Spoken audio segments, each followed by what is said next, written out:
Assalamualaikum warahmatullahi taala wabarakatuh. Kepada semua murid tahun 4 dan tahun 6 ya. Hari ini kita akan mengulang kaji pelajaran sains tahun 4. Tajuknya ialah pernafasan manusia. Cikgu harap semua murid dapat memberikan perhatian dan tumpuan ya semasa cikgu menerangkan fakta-fakta berkaitan pernafasan manusia. Baik, kita akan mulakan pembelajaran kita hari ini. Okey, murid-murid lihat pada gambar ya. Okey. Manusia setiap masa, setiap detik akan bernafas. Betul tak? Kalau kita tak bernafas, apa jadi pada kita? Kita akan mati. Jadi kita akan bernafas pada setiap masa. Ya, setiap detik kita akan bernafas. Manusia bernafas menggunakan organ peparu. Okey, awak perhatikan gambar peparu dalam gambar. Okey, warna coklat yang ada berlabel peparu, itulah peparu kita. Okey, manusia mempunyai dua paru-paru iaitu di sebelah kiri dan di sebelah kanan. Okey, perhatikan ya, di sebelah kiri kita ada dua masing-masing. Semua orang ada dua paru-paru, kiri dan kanan. Kamu tahu tak, paru-paru kita ni mempunyai saiz yang berbeza. Kiri dan kanan berbeza saiz. Okey, untuk pengetahuan kamu, paru-paru di sebelah kiri lebih kecil ya. Sebenarnya lebih kecil di sebelah kiri. Paru-paru di sebelah kiri lebih kecil. Ini kerana ia berkongsi tempat dengan jantung. Sebab itu paru-paru di sebelah kiri ni kita kecil. Baik. Seterusnya, awak lihat pada gambar. Okey. Pernafasan manusia ni kita ada dua peringkat. Satu, kita menarik nafas dan menghembus nafas. Ya, first kita tarik nafas, kemudian kita hembus nafas. Jadi, udara lalu dari mana? Okey, kita lihat pada gambar rajah. Okey, kita lihat pada gambar rajah yang pertama menarik nafas. Okey, laluan udara dia, awak lihat pada gambar. Okey, mula daripada hidung. Okey, awak lihat anak panah berwarna biru. Okey, daripada hidung, udara akan sampai ke trakea. Kemudian ke peparu. Okey, lihat ya. Dan proses ini bersambung kepada menghembus nafas. Maknanya proses ni berbalik. Tarik nafas. Okey, bila hembus, okey, laluan udara dari peparu. Awak lihat pada gambar. Okey, peparu, tengok anak panah berwarna merah. Okey, daripada peparu dia akan bergerak laluan tu ke trakea. Okey, nampak? Kemudian terus dihembuskan melalui hidung. Okey. Jadi ingat, semasa menarik nafas, laluan udara dari hidung ke trakea ke peparu. Manakala semasa kamu menghembus nafas daripada peparu ke trakea ke hidung. Jelas? Okey, baik. Sekarang kita lihat pula semasa kita menarik nafas, kita lihat pergerakan dada kita. Pergerakan saiz dada dengan kita nak lihat keadaan paru-paru ni sebenarnya apa yang berlaku. Okey, semasa menarik nafas, okey, awak boleh buat sendiri dekat rumah ni. Okey, awak letak tangan dekat dada. Okey, letak tangan dekat dada. Kemudian awak tarik nafas. Tarik. Okey. Awak akan perhatikan ya, pergerakan dada awak akan naik ke atas. So, semasa awak menarik nafas, dada naik ke atas. Pergerakan dada naik ke atas. Sekali lagi awak letak tangan di dada. Okey, awak akan perhatikan okey, tangan awak pada dada. Okey. Tarik. Perasan tak? Okey. Dada awak naik ke atas. Pergerakan dia dada naik ke atas. Dan untuk pengetahuan kamu, semasa kamu menarik nafas ni, paru-paru sedang mengembang. Okey, paru-paru sedang mengembang. Boleh ya? Okey, seterusnya kalau awak menghembus nafas. Okey. Tadi tarik, sekarang awak hembus. Masih letak tangan pada dada, hembus nafas. Tangan awak akan rasa. Okey, pergerakan dada kamu tu akan turun ke bawah. Okey, so semasa awak menghembus nafas, okey, pergerakan dada, okey, dia akan turun ke bawah. Dada turun ke bawah. Okey? Jelas ya? Dan semasa kamu menghembus nafas, okey, paru-paru sedang mengecut. Paru-paru sedang mengecut. Dapat? Okey, cikgu ulang sekali lagi. Semasa kamu menarik nafas, okey, pergerakan dada akan menaik atau dada naik ke atas. Dada naik ke atas dan pada masa itu paru-paru sedang mengembang. Manakala semasa kamu menghembus nafas, okey, saiz atau dada akan turun ke bawah. Dada turun ke bawah. Dan pada masa itu, paru-paru mengecut. Okey, dapat ya? Cikgu harap kamu dapat. Seterusnya kita lihat kandungan udara. Apa yang kita sedut? Okey, biasanya kalau menarik nafas, okey, kita tarik nafas, kita akan menyedut lebih banyak oksigen. Okey, masa awak tarik nafas, okey, lebih banyak oksigen. Karbon dioksida ada tapi sikit. Okey, cikgu ulang balik. Tarik nafas, awak lebih banyak oksigen ambil. Kita sedut banyak oksigen. Okey, karbon dioksida sikit. Berbeza kalau kita menghembus nafas. Okey, hembus nafas, banyak karbon dioksida, kurang oksigen. Okey. Next, seterusnya kita akan terus tengok kepada tajuk seterusnya ialah kadar pernafasan manusia. Okey, kadar pernafasan ni antara soalan yang selalu keluar ya. Jadi cikgu nak kamu semua ambil perhatian. Okey, apa itu definisi bagi kadar pernafasan? Kena ingat, kadar pernafasan ialah bilangan pergerakan dada naik dan turun dalam masa 1 minit. Ingat, kadar pernafasan ialah bilangan pergerakan dada naik dan turun dalam masa 1 minit. Jadi kadar pernafasan ni bergantung kepada jenis aktiviti. Okey, aktiviti apa yang kita buat.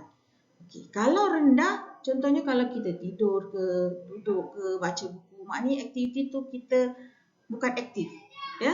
Maka kadar pernafasan adalah rendah.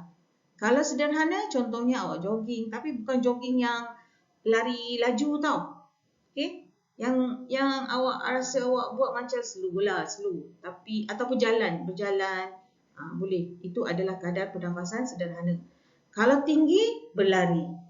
Okey, atau berskipping, ya, itu bolehlah. Tapi jangan yang aktif lah. Kalau awak contohnya kalau macam naik basikal ya, cikgu bagi contoh. Naik basikal kalau awak nak pergi sekolah, contoh nak pergi sekolah naik basikal, slow, itu dia sederhana. Tapi kalau awak berlumba, itu akan jadi laju. Ya. Okey. Baik, itu berkaitan dengan kadar pernafasan.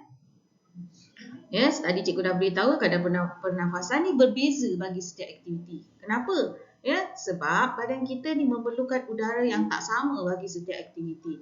Contohnya kalau kita lari 100 meter. Kita lari 100 meter, kadar pernafasan kita tinggi. Kenapa tinggi? Ya, sebab kita perlukan tenaga dan bila kita guna tenaga, mana kita menggunakan oksigen yang lebih banyak untuk melakukan suatu kerja. Maka kadar pernafasan kita adalah tinggi kalau kita lari 100 meter. Ya, berbeza kalau kita setakat baca buku ke, duduk-duduk ke, ya, jadi kita tak perlukan banyak tenaga. So, oksigen pun kita tak banyaklah guna, ya. Maka kadar pernafasan adalah rendah. Okey? Faham ya? Okey. Jadi, kesimpulannya ialah semakin kita lasak atau cergas atau aktif ya, aktiviti yang kita buat ni, semakin bertambahlah bilangan pergerakan dada atau semakin tinggi kadar pernafasan kita. Okey? Jadi itu berkaitan dengan kadar pernafasan. Okey, selepas ni kita tengok pada soalan. Okey, ini adalah satu soalan yang biasa kita jumpa dan selalu keluar soalan macam ini. Okey, jadi cikgu nak ajar macam mana nak jawab soalan bentuk untuk soalan bahagian biasanya kertas bahagian B. Okey, jadi kita lihat soalan di situ, awak lihat pada jadual. Okey. Satu penyiasatan dijalankan oleh sekumpulan murid bagi mengkaji kadar pernafasan murid mengikut aktiviti. Jadual di bawah menunjukkan keputusan. Okey, awak lihat pada jadual. Okey, ada 2 kolom kan? Okey, awak dah biasa, kalau tahun 6 mungkin dah biasa. Ya, tahun 4 perhatikan betul-betul ya, jenis aktiviti ada 2 kolom. Kolom pertama jenis aktiviti, kolom kedua kadar pernafasan seminit.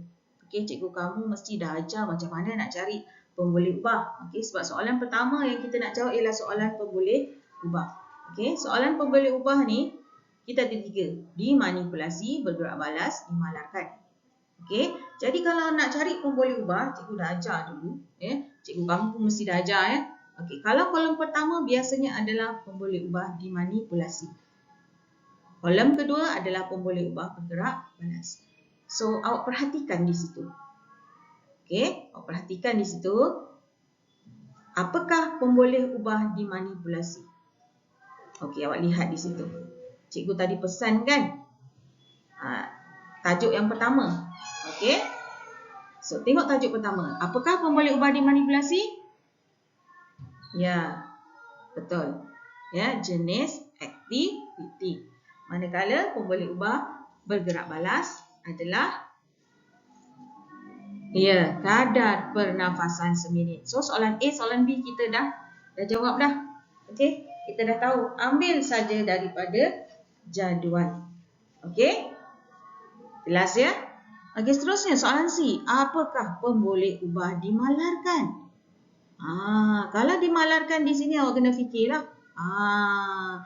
Bayangkan kita buat eksperimen ini. Apa benda yang sama? Malar bermaksud sama. Apa yang sama? Jadi tak ada dalam ni. Ni kebat. Ya, awak kena fikir. Apa benda yang sama? Agak-agak boleh fikir tak? Apa benda yang sama? Okey, jawapan untuk pemboleh ubah dimalarkan, benda yang sama ialah tempoh masa pernafasan. Maknanya untuk ketiga-tiga aktiviti ini kita buat mengikut tempoh masa pernafasan tu sama.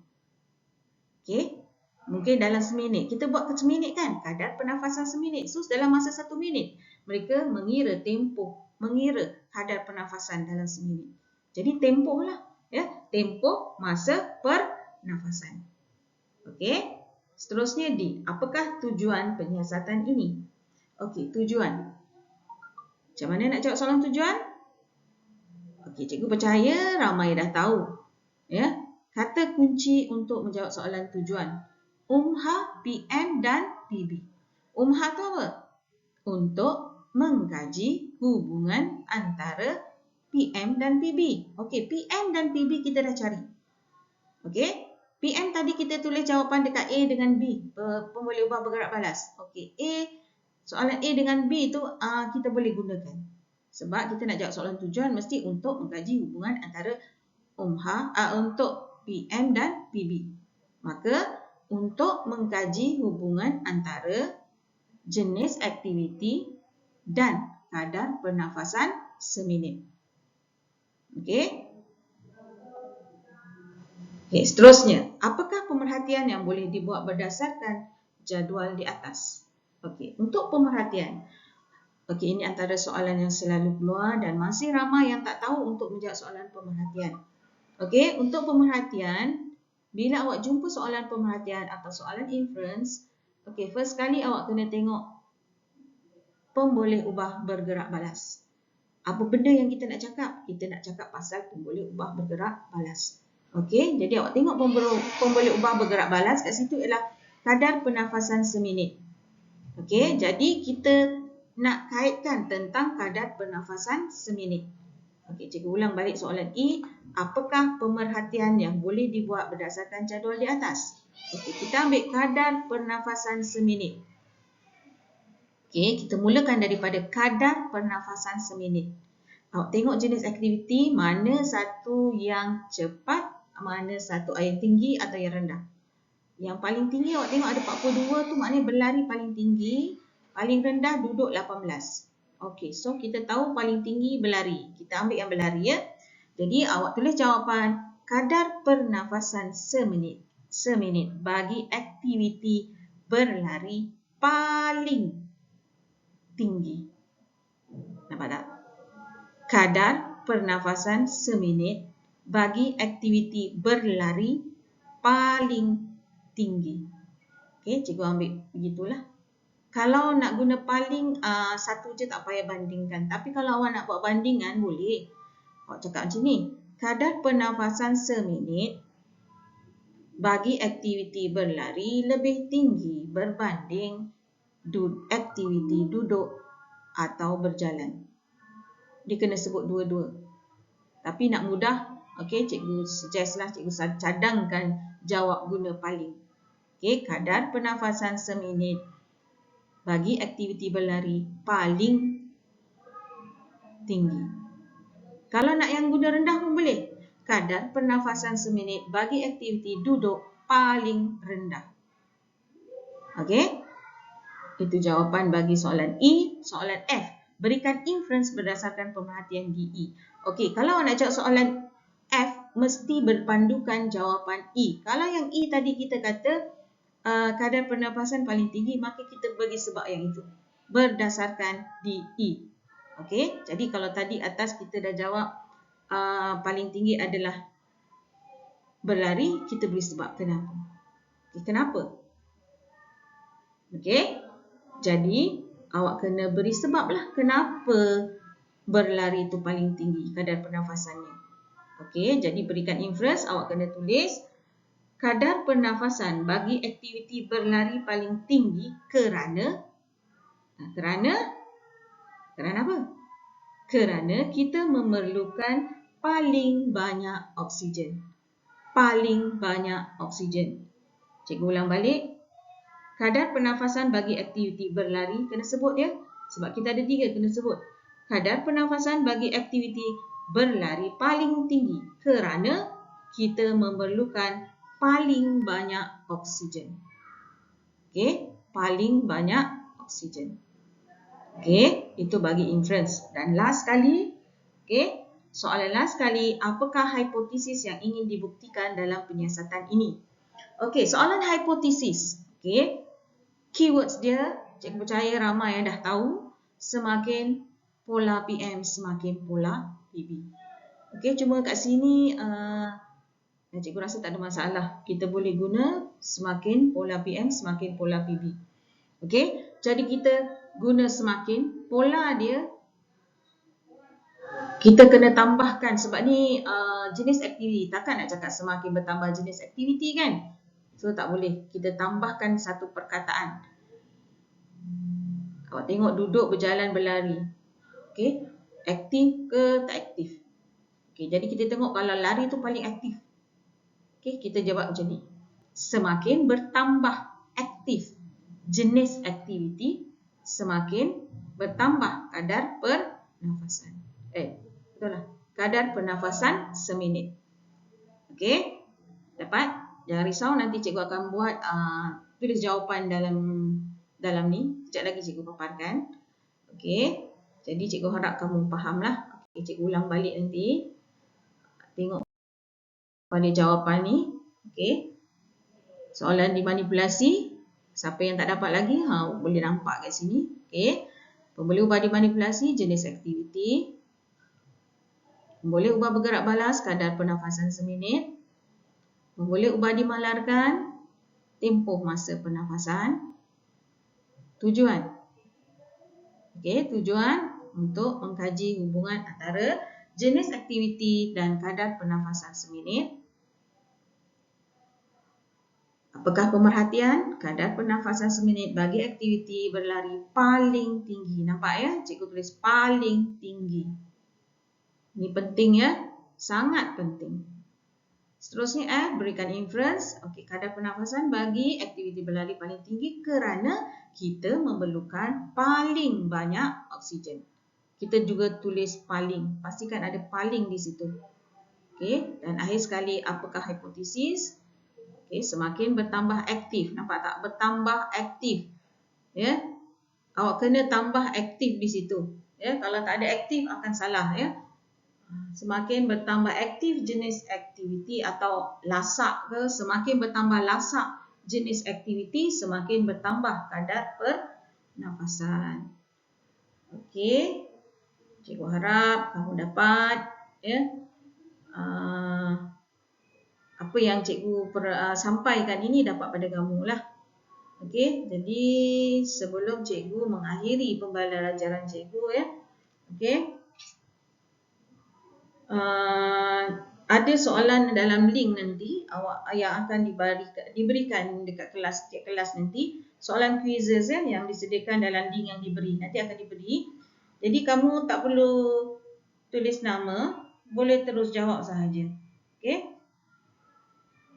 Link ni akan diberi dalam grup Telegram kelas masing-masing. Kalau tahun 4 mungkin grup WhatsApp. Okey, jadi nanti awak tengok pada grup masing-masing, grup kelas masing-masing ya.